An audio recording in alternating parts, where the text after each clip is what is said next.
interrupt our program to bring you this important message. Yo, it's Remember the Show. Slick with the flows, where the sparring can go. Who's gonna be on, man, you never will. Guess you better tune in, cause we live from Chicago. Belal Muhammad, that's the king of the tweets. Jason Anik looks like John, step his hands to his feet. Every Thursday, we gon' give you a treat. It's Remember the Show, hit play and repeat. And retweet, and retweet, and retweet, and retweet. It's Remember the Show, hit play and repeat.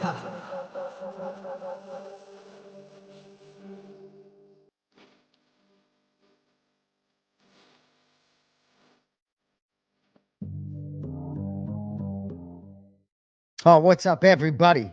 How you doing? Episode 126. Remember the Show. Those who join us live, we appreciate that you remember the show today. Going to be 4:30 Eastern, moved to 5:30 Eastern.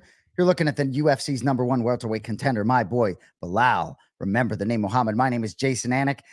Good to see you, brother, back in Chicago. I assume, you had that Young LA drop kind of early, huh? With the Chicago on the back. Oh, yeah. I get that stuff early. We get the sneak peeks of everything that happens. Yeah, exactly. Shout out to everyone joining us live. We appreciate y'all. Good to see you, Belal Muhammad. How you doing, brother? Good. Just getting working. Beautiful weather out here in Chicago. Finally, better than California. California was like rainy and kind of cold. Right now, Chicago, we're looking at like 67 right now. So decent sunny. Hopefully, it's a turn. You'll take it. Well, got a little smile on his face. See, a lot of people in his position would be grumbling. Not Belal Muhammad. He got positive outlook on anything. So we were just in Anaheim, as you said, UFC 298. And as I say often on this show, we come at you Thursday. So all the stuff sort of regurgitating that fight has already happened. So, but what I do want to ask you about it is, for me, right? Volk's talking rematch before the first fight. He's talking rematch to the point where I don't even know how he didn't have the rematch narrative in his head at some point before that fight, right? To be thinking so tunnel vision on the rematch. So there's a lot of talk, obviously, about Topuria as an opponent or whatever it is. I sort of want your thoughts on the main event, but also sort of how much he was talking about rematch right out of the gate. Yeah, I mean, honestly, it was one of those things where we would have known if Topuria is real, right? He had a lot of hype. He had a lot of, like I said, he always walked around with an entourage, like he was going to be the champion. He put it in his Instagram bio, and, people think, oh, man, this guy's cocky or not, or arrogant or this or that. And I just think it was one of those things. You talk it into existence. You speak it into existence. He believes in himself. His team believes in him. And he went out there with a lot of poise and just patience out there, right? Yes. Two words I have written down: poise and patience. Sorry to cut you off. You had that written down? Yeah, he was like, I was like, is he going to come out super hard? It's your first main event. I'm going to knock him out in the first round. But the way he was standing in front of Volk and not getting frustrated with, because Volk was doing a good job of jabbing and moving. But Topuria did a good job of feinting and pressuring him to the fence. And he knows when he gets you to the fence, he lets loose.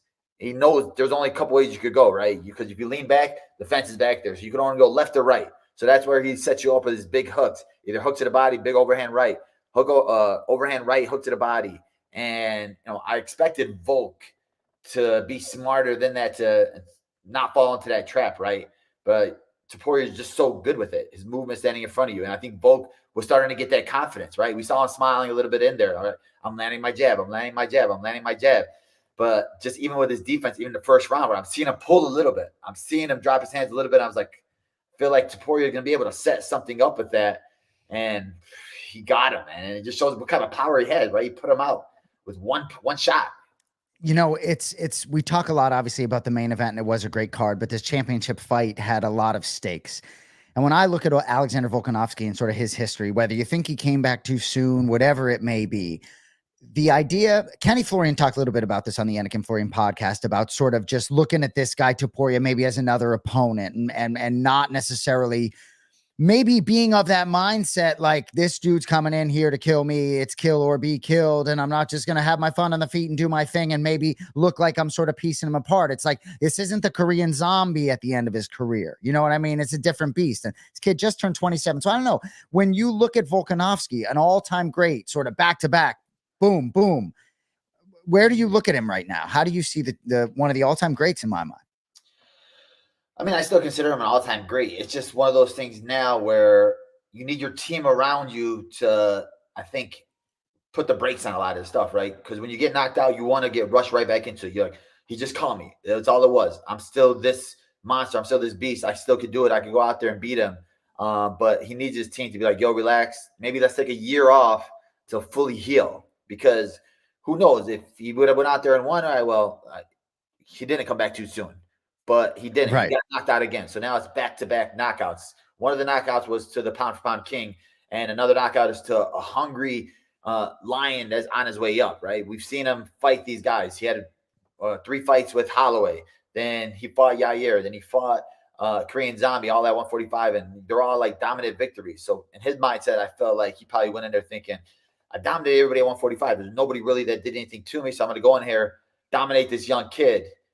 But he didn't know that this ain't a kid, right? This is a beast that's standing in front of you, undefeated mentality. And he just has that power and the boxing that can put anybody's lights out. Couldn't be more impressed with Ilia Topuria. And Cody, if I'm looking at a Georgian flag there, I mean, I think we need the flag of the country of Spain. That seems as though there's a pretty decent chance maybe even his first defense is going to be there. But anyway, UFC 300 main event announced. And obviously we'll get to Bully B. Remember the name. But Alex Pereira, right? Everybody going to talk about Alex Pereira. Well, I'm not. I want to talk about Sweet Dreams Hill. All right. Sweet Dreams Hill getting his belt back. You know, there's a lot of folks out there maybe talking about this main event and to different degrees, how they feel about this main event. But Jamal Hill is a professional athlete, right? Aaron Rodgers, 40 years old, had the same Achilles injury. Jamal's only 32 years old, looking super lean a few days ago when I saw this guy compete. He's a big boy too, right? Everyone talks about the imposing figure of Alex Pereira. Jamal Hill, pretty imposing too, as are Jamal's hands, as is his footwork. Ever seen Jamal Hill rise up and take a 3-point shot? Go look up some film and watch Jamal take a 3-point shot, Joe. I couldn't be happier about this main event, and I think Jamal Hill has a great shot. Give me all of it. Your thoughts on our boy Sweet Dreams Hill. You sparred with him when we were out in Anaheim. Let's go, Sweet Dreams. Talk to me, Bully B. Bro, I'm pumped for him, right? You know, it's like one of those things. We seen it. We seen the injury happen, right? And it was like heartbreaking for all of us, because that's our boy right there. And to see him, like, we saw how much it broke him. But I say everything happens for a reason, right? So now that happened, but now look where he is now. He's about to headline the biggest card in UFC history, UFC 300, coming from a small town. He's from Chicago. Now he's in a small gym in Detroit, and now he's headlining one of the biggest cards that the UFC ever put together. And it's epic, because I saw him that morning, and he was like thirsty to train. And he's like, hey, let's get some training in. I was like, bro, all right, well, I'll be back in a little bit. And he's like, hey, you training? I need to get some work in. And I was like, bro, when are you ever this ready, thirsty to train? Like, I'm always down to trade. But then, yeah, he told me that morning that he was going to be fighting for the 300. So I was like, man, that's epic. That's huge. And, you know, people are always going to hate, right? There's always like those people out there now like, oh, what is this, blah, blah, blah. And I'm like, bro, both these guys are killers. Jamal Hill, just thinking back to his knockout of Johnny Walker. These both, dude, Pereira, these guys yes, put people to sleep against Yuri. Like, how can you not be excited about that? These people wanted Brock Lesnar against Conor McGregor, but I'm looking at both these guys in the prime of their careers, killers. Like, how can you not be excited for this fight? dude, and it's not WWE. Jamal Hill has bonuses in his last 4 fights, and he could still be champ if he didn't tear his Achilles. All right. Well, I still consider him champ. I think it's champ versus champ right here. And, you know, I agree. Right now, both these guys, they've earned it. They both went through it. And I think the history of Jamal beating Glover and getting the belt from him, and now Glover's going to be in Alex Pereira's corner, like, that's a storyline in its own. Yep. People are like, man, so this press conference is going to suck. You're going to have, you know, the girls, and then you're going to have Justin and Holloway, who was so nice, and then Jamal and Pereira. There's not going to be, I'm like, you don't need trash talk. Like, think about how much high-level action we're going to see on that Saturday night. What do you guys want to see? You guys want to hear them talking trash like Kobe Covington and then going Saturday night and throwing out a dud? Well, and great fight. Couldn't agree more. And you talk about talking trash, right? Ilia Topuria. And I'm sure many of you have seen the sound. But Ilia Topuria, all sorts of smack talk, grabbing the belt. But then when he gets up face to face at that press conference, right, he says to Volkanovski, and I may be paraphrasing, but he says, I respect you as a man. I respect you as a fighter, but this is my dream. And if I'm Volk, you know, it's like, what's going on here? So, you know, and so I think Topuria is wise beyond his years, which I say a lot about some of these cats who come up. I even think a guy like Ian Gary is wise beyond his years, but we're going to get into a different topic now. What the fudge, bully man? I don't care about UFC 300. Okay, I don't really care about UFC 300, but obviously a lot of rumblings for my boy Belal Muhammad in the welterweight division. Nothing announced yet in terms of when that belt will be contested with Leon Edwards. Just want you to talk to me, man. What's it been like last few days? Gold is still the goal. Talk to me, brother. Yeah, I mean, gold is always still the goal, but people will sit there and say whatever they want to say. But what I heard Saturday night was 3 other guys turned that fight down. 3 guys said no. Okay, there's only one guy that's always said yes. The guy that's been there the whole time. The guy that's taken fights on 3 weeks' notice multiple times. The guy that fought Leon Edwards on 3 weeks' notice. The guy that fought Gilbert Burns on 3 weeks' notice. The guy that, all right, well, cool. Ramadan, yeah, sure, let's do it. Right. A guy that's never said no. And that just clears a path for me. Right now, if you're the UFC, why would I go back to anybody that's ever said no to me before? Why would I go back to the UFC when you're looking for the biggest card of the year at 300 and you had 3 guys say no to you? So now literally it just excites me more because I'm like, well, now there's nobody else you could go to, right? Now it's 100% me. Yeah, and you know what, man? It always was 100% you from my perspective. That's always a perspective, right? But there's always little things, right? You never know. And that's what I told people for myself is like, until I get a contract in front of me, I'm never going to believe anything. I don't trust anything until I get a contract from me. Then I'll have that sense of relief. My goal is to get to gold. And I know that it's going to happen. And I look at things and I always look for the positive end of everything, right? God's plan is always the best plan. So I look at it as, okay, now we don't have to train during Ramadan. Now I could enjoy Ramadan. I could enjoy that time and train the right way and do stuff the right way. And I don't have to force myself into cutting weight and stuff like that. And, you know, regardless, people are going to look at the people crying about Jamal Hill and Pereira. They would have made me and Leon Edwards 300 main event. People still would have been even worse.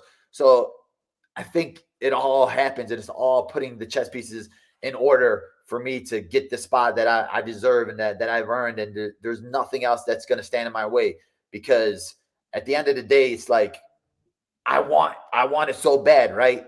But God knows what's the right time for me to have it. Like, he'll put it in front of me when it's going to happen. So for me, I just look at the stuff, like you said, you put out earlier, man, there's bigger things in the world that's happening. And there's bigger things that, you know, I don't need to be depressed about this, because at the end of the day, I'm still the best welterweight in the world. I know it, and everybody else knows it. And then once I get my shot, I'm going to show it. And you're going to get your shot and nothing's changed.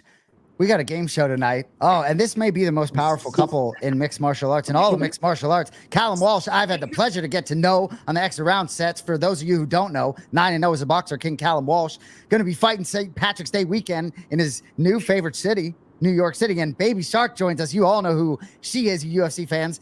4 of her last 5 in the UFC. What is up, y'all? Thank you for being with us. I'm excited. Yeah, thanks for having us. Appreciate it. Yeah, man. You see how comfortable this kid is on camera? What's up, Tabitha? What's up, guys? Thanks for having the show. Tabitha, it was your birthday yesterday, right? Happy birthday. Thank you for coming on. Appreciate you. I know that I'm pretty sure Callum got you something for your birthday, but today is competition. Now we're playing against each other, right? You guys were talking about darts and other stuff. So now this is Remember the Show trivia. We'll see who's smarter. And winner's going to get a gift card to Young LA, so you guys can get some free clothes. All you need, isn't it? She doesn't need it, right? All you need it. No, I need it. I need it. You're more money than me. Oh my God. So Tabitha, forgive me if I don't know this. Do you have something on the books? You have a fight coming up? I do have a fight coming up. Yeah. Has it been announced? It hasn't been announced yet. Gotcha. Okay, good. Well, you're on the show. Let's put it out there. Well, we can put it out there. That's fine. Who are you going against? So I'm fighting May 11th, fighting Tisa Torres. Ooh, I like that. That's a good one. Let's go. Yeah. That is good. Well, you know, Very obviously, excited for the fight. good. Well, I appreciate you breaking it here with us on Remember the Show. And certainly you've won 4 of 5. And your last fight against a very tough opponent, split decision, certainly could have gone your way. So we're excited to see you keep that streak going. Yeah, thank you. I'm very excited for the fight. I can't wait. Cool.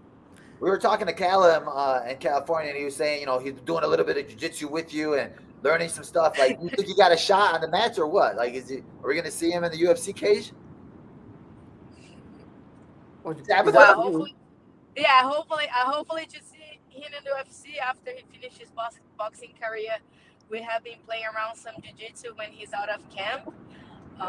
Yeah, he have some good skills. But it's a secret, though. It's all a secret. Yeah, don't worry, nobody's watching. We're on. Yeah, nobody's watching. Yeah. All right, well, both of you guys watch fighting. You're both at every card. So let's see your knowledge right here. Let's get to the game show, Cody.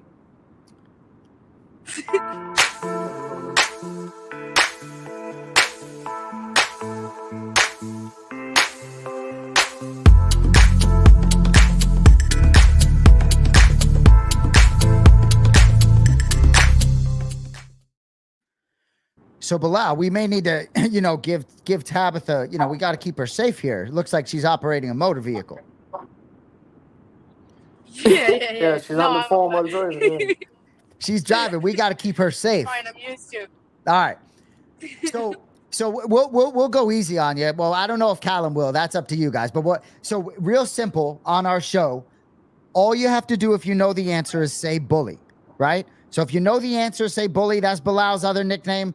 All you got to worry about saying bully if you know the answer, right? It's a lot like Jeopardy. Most points is going to win. If you get it wrong, Callum gets the points and vice versa. So most points win. All you got to remember, shout bully. Belal, the floor is yours. All right, guys, the categories for today.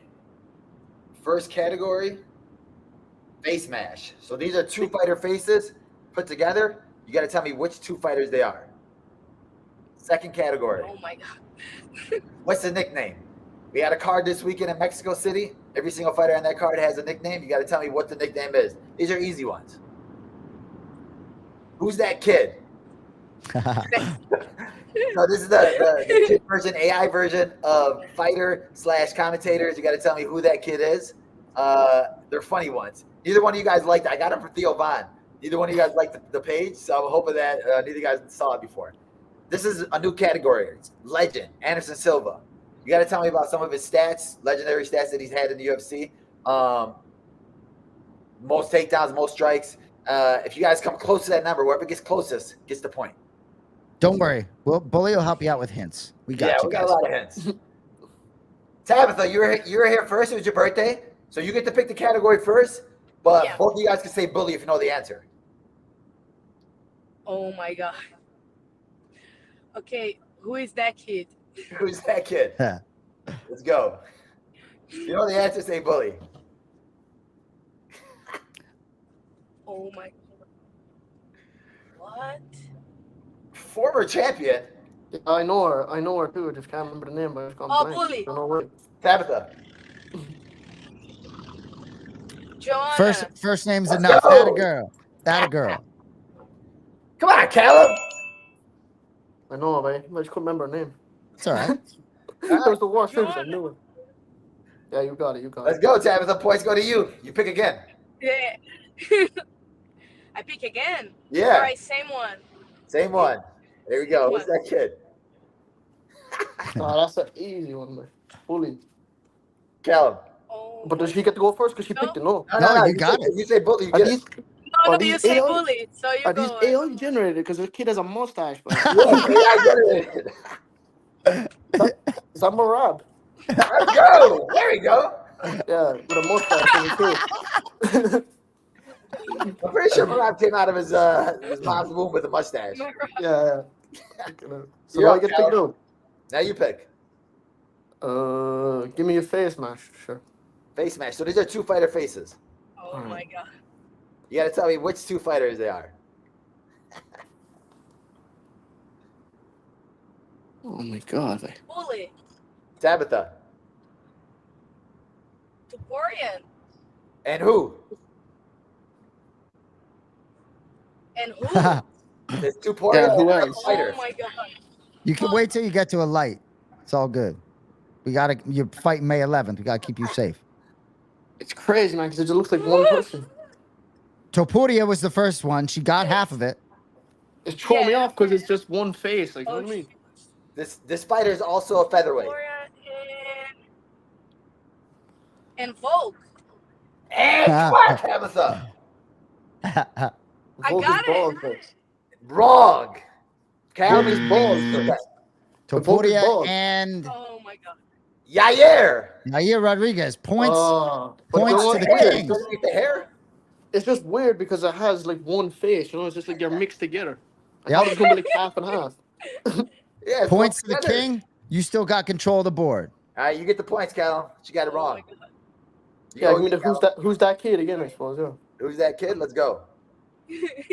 Let's keep with the kid. Yeah, Paulo Costa. You gotta say bully. Oh, bully. Bully. Oh, Bully. no, you Paulo have to Costa. say bully. What? Tabitha Yeah, said Paulo bully. Costa. Bully. Paulo Costa. No, Tabitha I said think you bully. say it now. No. I say bully first. Paulo Tabitha Costa. called it. Get the points. Oh wait, right. Sure, it was my goal. I don't have to say anything. That is a technicality, but I believe the correct scoring, Belal. That's a good call. That's You know? I'm trying to All right, Callum, say Pay bully, kid. attention to Say the bully. rules, Callum. All right. I run a fair game here. You're on not Tabitha. competitive at all, in there. Oh, I have your pick now. Let's go. Ooh, Anderson Silva.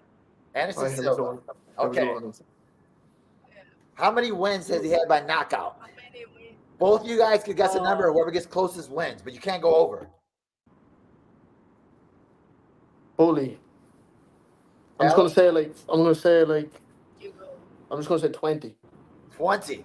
Tabitha, what's your guess? How much did you get? How many wins has he had by knockout?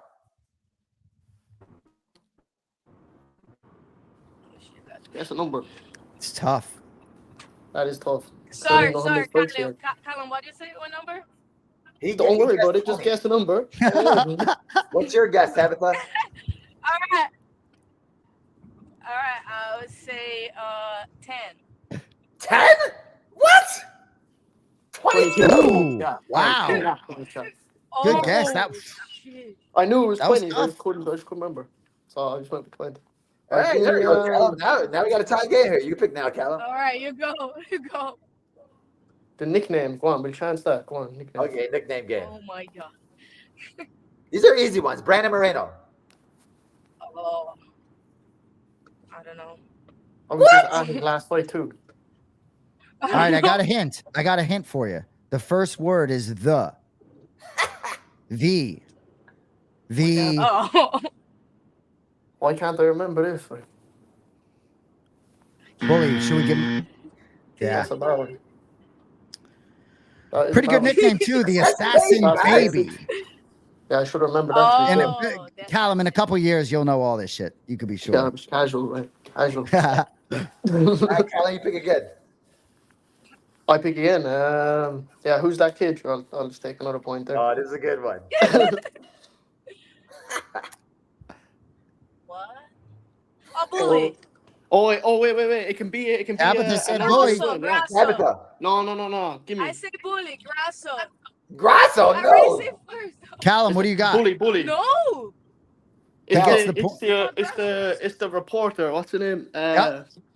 I'll give you a hint. You get the points either way. Begins with an M. Megan. Yeah, Meg O'Leary. Yes. Ah, there we go. Megan. Legendary Megan O'Leary. Points Yeah, to yeah. the king, though. Points to the king. Megan Oh O'Leary, my yeah. god.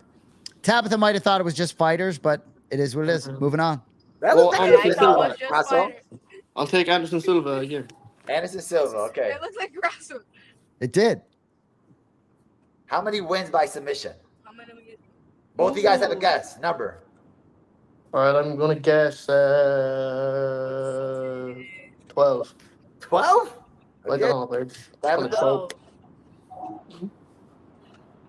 I'll guess 10 again. 10? I'm glad you didn't make me guess. Yeah. All right. 4 wins by submission.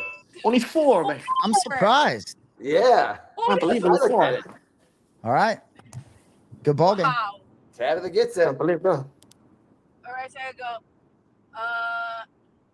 Face mash. Face smash. 2 fighter faces here. Oh, Bully. Callum. oh, Dan Hooker, anyway. And who? and oh my god. Dan who? Look at the eyes. I'm looking at these. Solid. It's just so weird because it's one face. I mean, they're mixed together. I'll give you a hand. He's a featherweight. Oh, it's Holloway, Max Holloway. Let's Yes, go. There sir. we go. Oh, that was a good one. Tabitha, we got to give That's all Callum, right. we got to give him some hints. We worked with the kid, you know, we got to give him some hints. All right, I'll go face match again. This is a close game right here. Come on, Tabitha. Yeah. Bully. Callum. Pereira. Oh, I know. It's Pereira and And it'll be tricky. And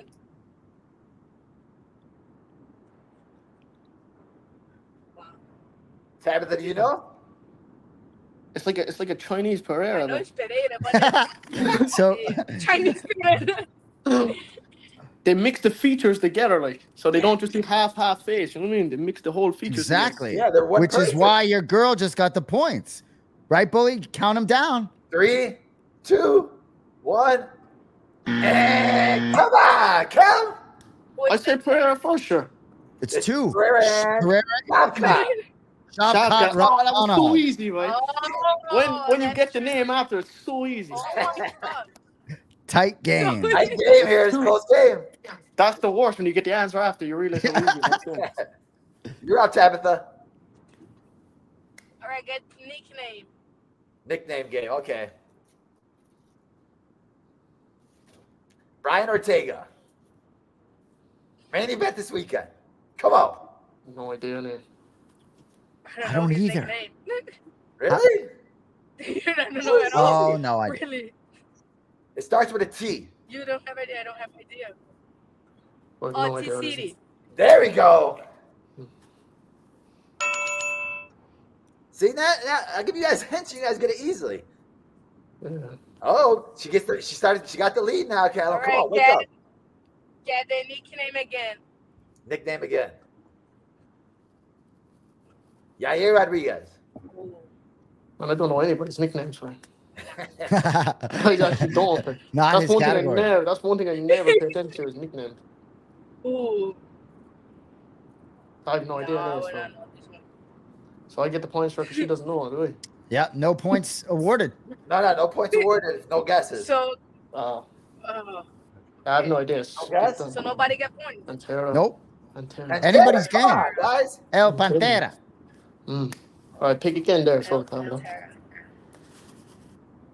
I get face mash. Face mash. 2 fighter face. Bully. Callum. 2 of them. Oh. It's like Kevin Holland And Yeah. you always got 1, Callum, with confidence. and like DC or something, is it? Oh! There we go. Say with confidence. Well done. Yeah, there you go. That was big. All right. 300-point game. 1,100 points on the board. Let's go. Give me Anderson Silva. Give me Anderson Silva. This is tight right here, guys. Give me Anderson Silva. Oh my God. How Bully. many 10. titles does 10. Stan still have? How many 10, times is there? did it- 10. Wow, Bully, 10. quick Bam, answer. got it on the dot. Let's go. Well, Wow. that was quick though.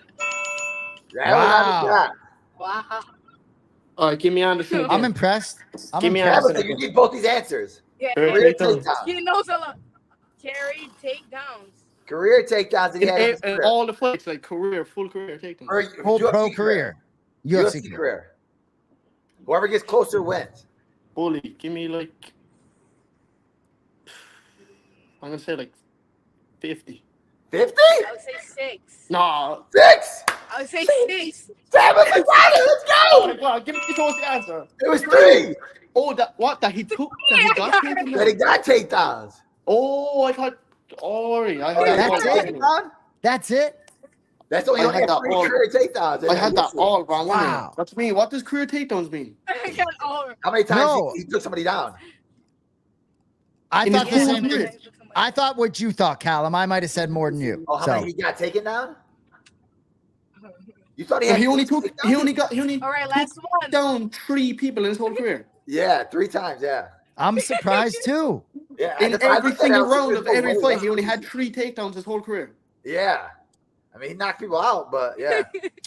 So unless Hey. I'm mistaken, whoever wins this last clue wins the whole thing. The last one right here, guys. And it's your Oh both my worst God. your worst categories. I don't think any of you guys got anything. All right, click it there. I can't believe that's 3. That was, Oh my God. Let's go.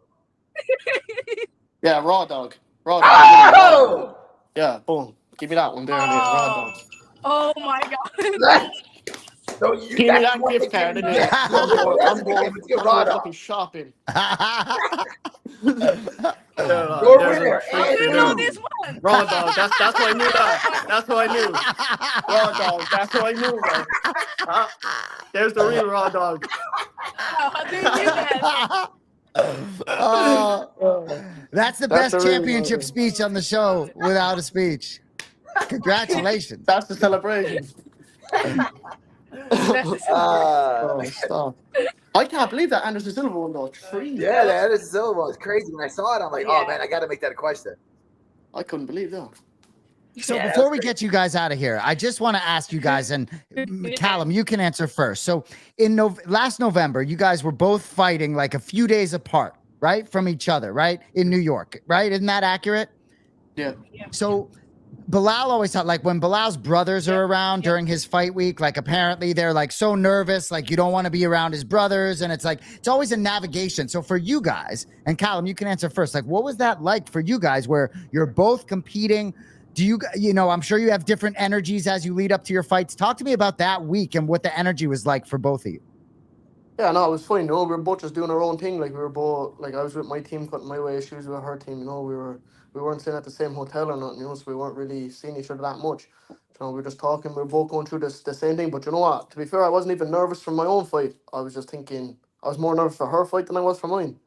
Because I knew I was like, right, once. But the worst part about it was, right, when I won my fight. So I fought Thursday, she fought Saturday. And when I won my fight, I was like, I'm still nervous. It's like I don't even feel good yet because she still has to fight. I get it. But when Tabitha, so what was that like? Were you able to watch him Thursday night?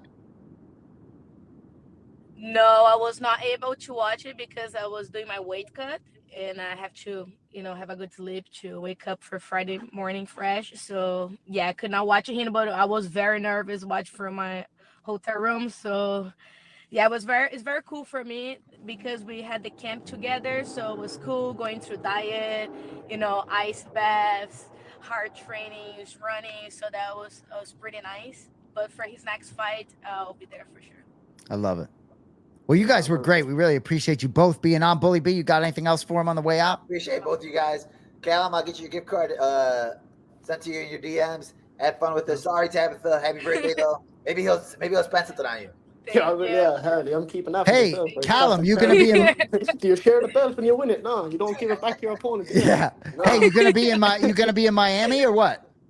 I was supposed to, but I don't think I am now because it's too close to my fight. I don't want to be out in Miami a couple of days before my fight. I It's hear kinda- you. Yeah, it's a little recipe too, for disaster. Like too close. I hear you. Got to keep that. Oh, I get it. Well, appreciate you both, man. Yeah, perfect. Thanks very Thank you much. guys. Thanks for All right, All right, guys. See you guys. Appreciate you. All right. Have a good night. Dude, that was great. We got a lot of close games on Remember the Show, like back to back to back. They always come down to the wire. I like it. It's hilarious. They get no nickname. I thought everybody knows Brendan Moreno's, but they get Raw Dog.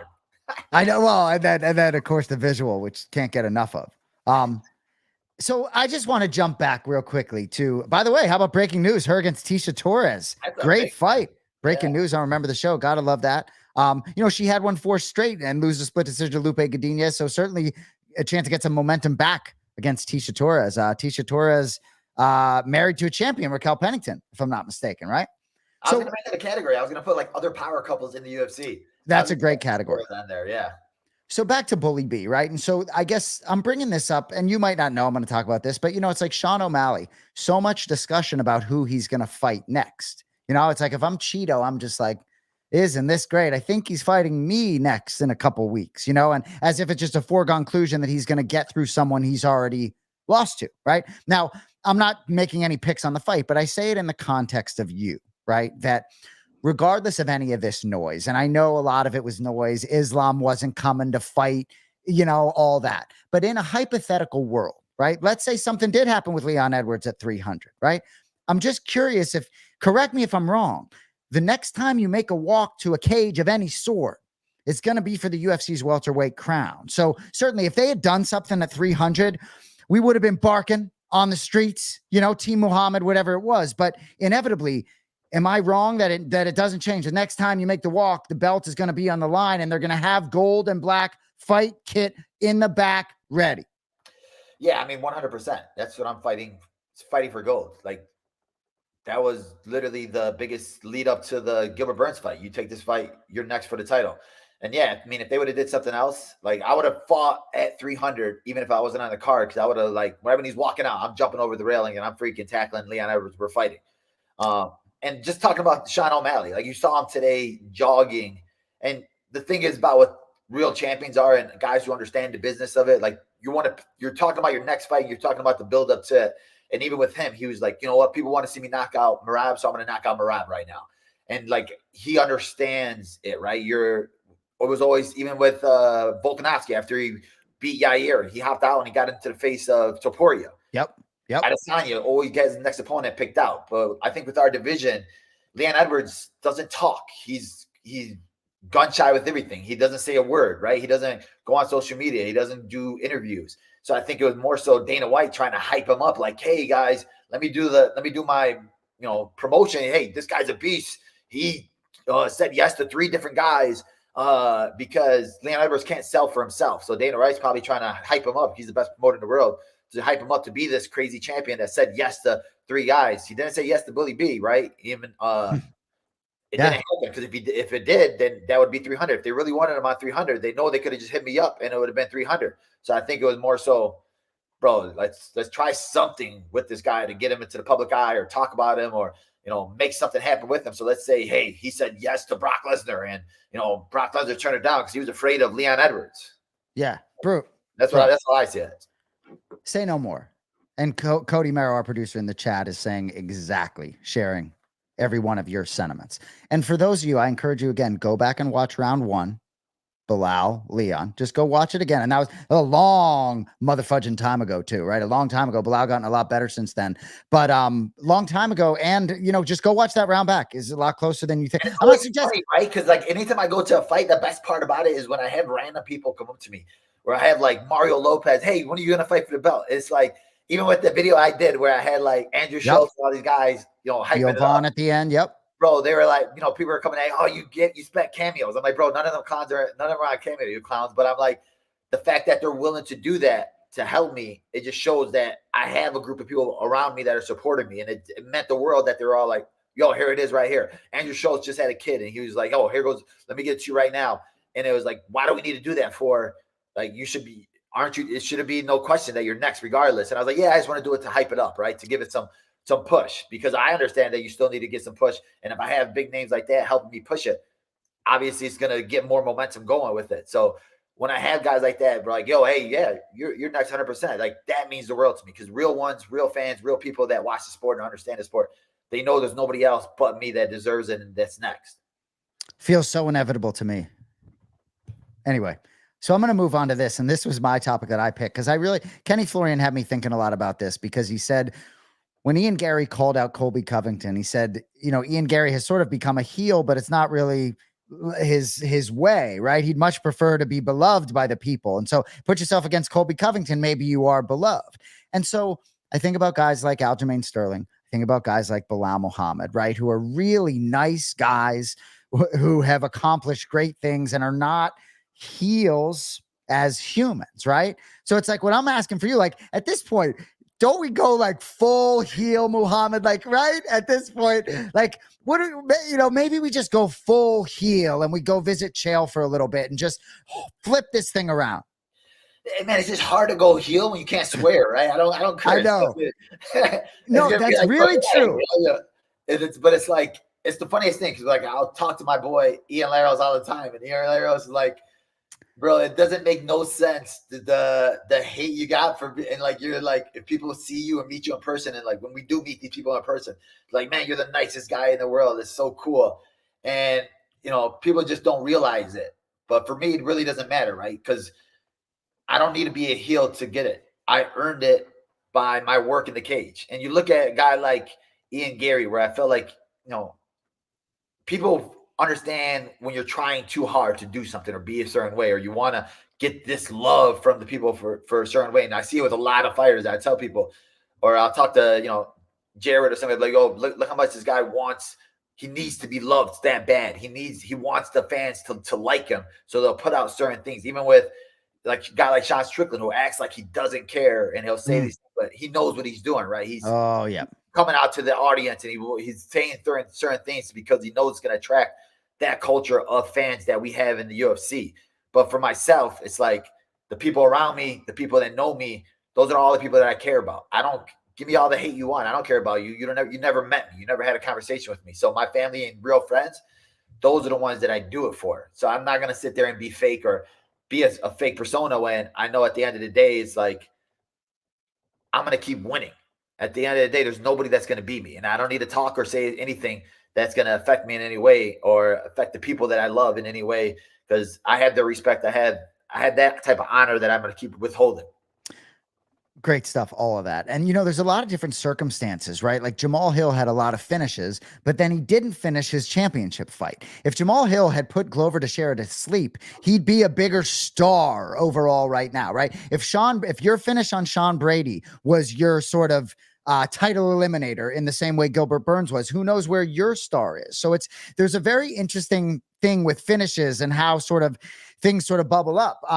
Anyway, go ahead. I feel like you're chomping at something there. No, it's like, right, even with that Sean Brady fight, that should have been the next. I should have been the next title fight regardless. Right. There should have been nobody else, but they gave it to somebody else regardless. So there's no rhyme or reason for why anything is done the way it's done. And like at the end of the day, I keep telling myself, it's trusting God's plan. I was meant to today. I'm always training. I'm always in the training room and I'm always working, right? And it's like, you get a call to fight Gilbert Burns at 3 weeks notice. And hey, you fight, you beat him, you're next. So it's like, I was meant to be ready for that position. I was meant to be ready for that spot because that's what I do. And I don't need to be something that I'm not. At the end of the day, I want to be that fighter that got there being my own person, being the same person I was, didn't have to fake anything to get to the top. And yeah, this is like Jamal Hill is one of the biggest finishers in the game. And he gets so much hate for no reason. Like people just hate to hate for nowadays on Twitter. They want to get a reaction out of you. That's just the mob mentality we're in this game. And like I said, the fans that we have now, they love the poison. They love the people to be that way. That's why Sean Strickland is like gravitating toward them so much, because he knows, hey, all right, I got to be this freaking, honestly, airhead, because a lot of these people that are on Twitter that have fake profiles, they're all airheads. So they want that type of persona out there. Bottom line is, in 2024, the cage door is going to close behind you and someo's going to have to eliminate you. And it's been a long time since anyone's been able to do that. So we'll get back to that. Shout out.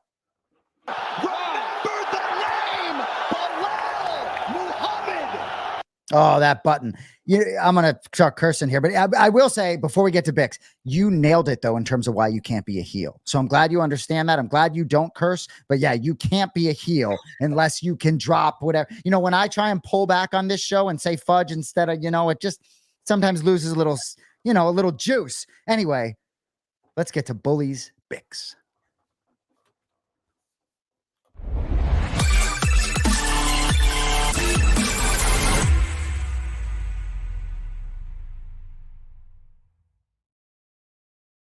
For those of you who don't know, that was when Belal finished Sean Brady. I think it went something like undefeated no more.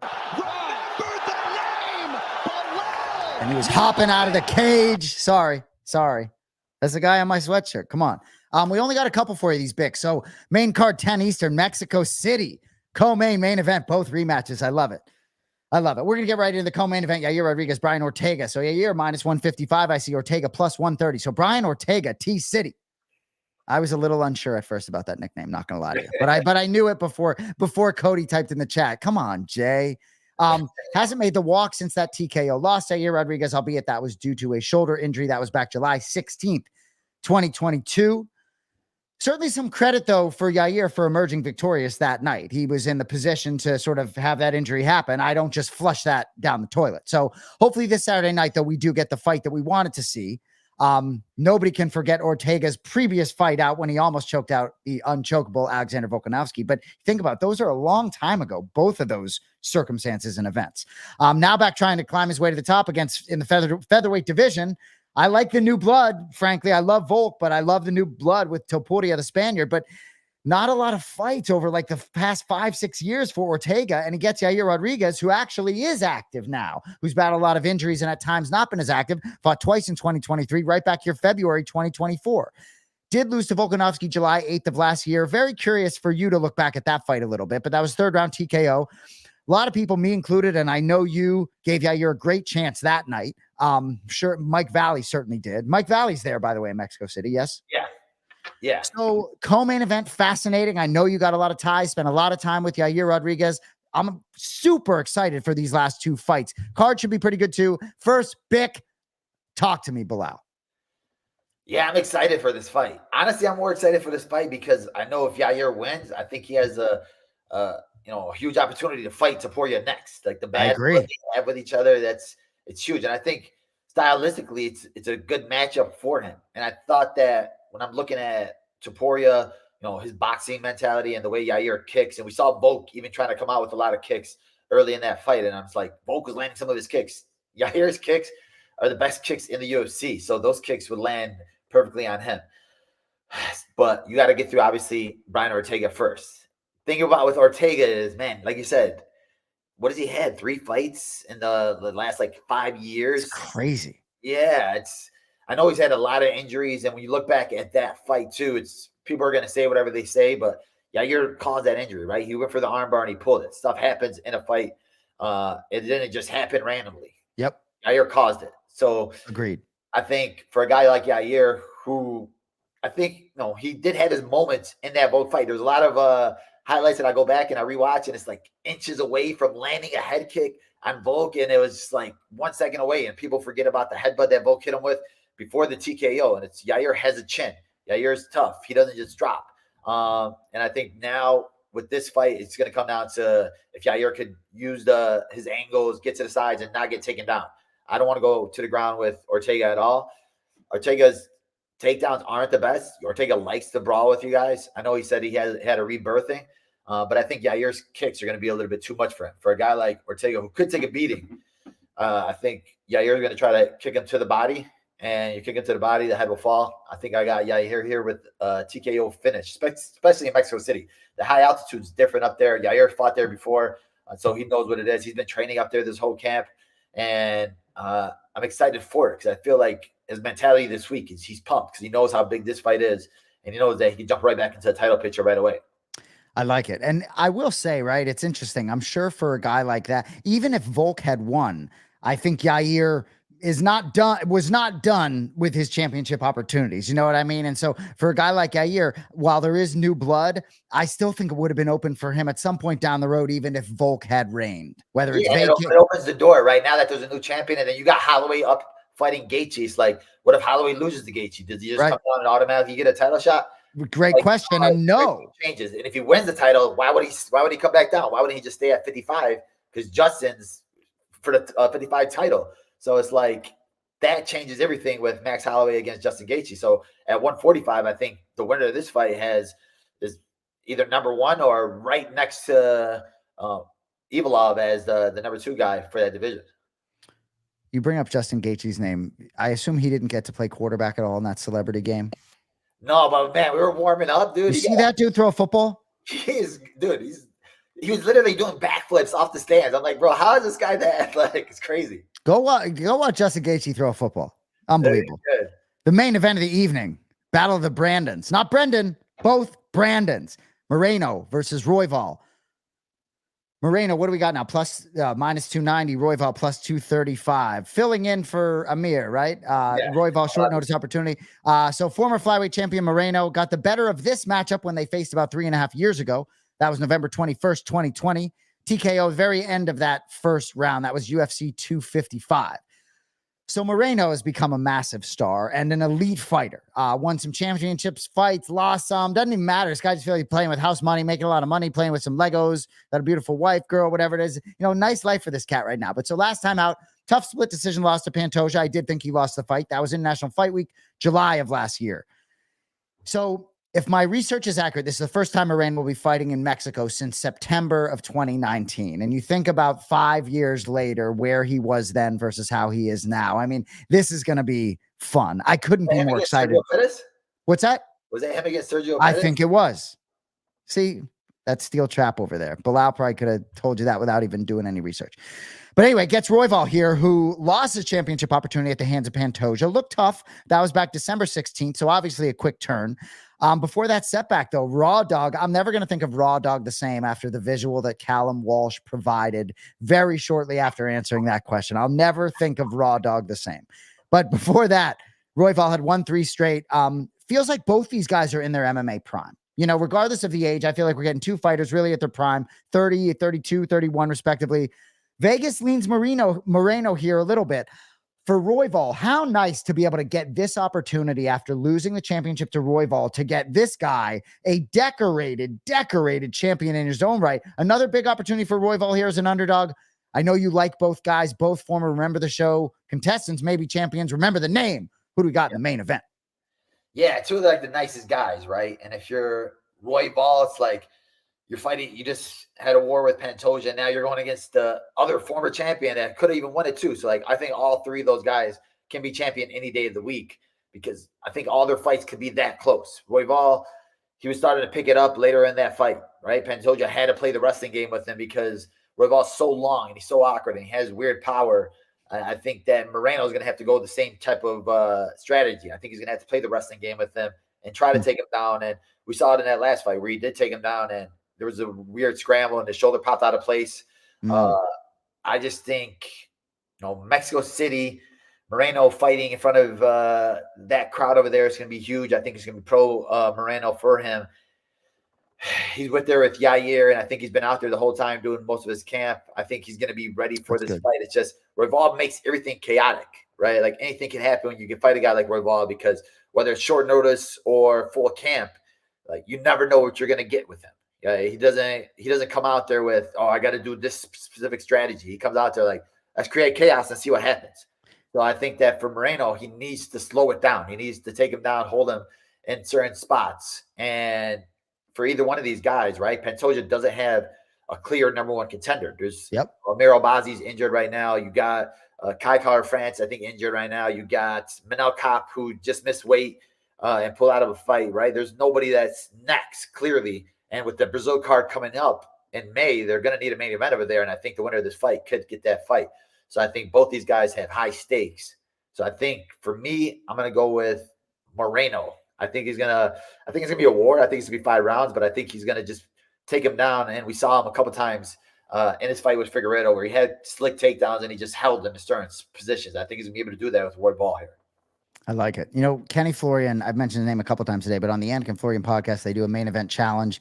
And Kenny goes against Brian Petrie. It's a sharp handicapper, and they have $1,000 to play with. And I think this week, Kenny, like $800 a parlay on Moreno and Rodriguez. And one of the reasons I don't bet MMA is because you look at something like that, you're like, all right, you got the favorites, right? And it very well could happen. Favorites won, I think, all night until Topuria at UFC 298.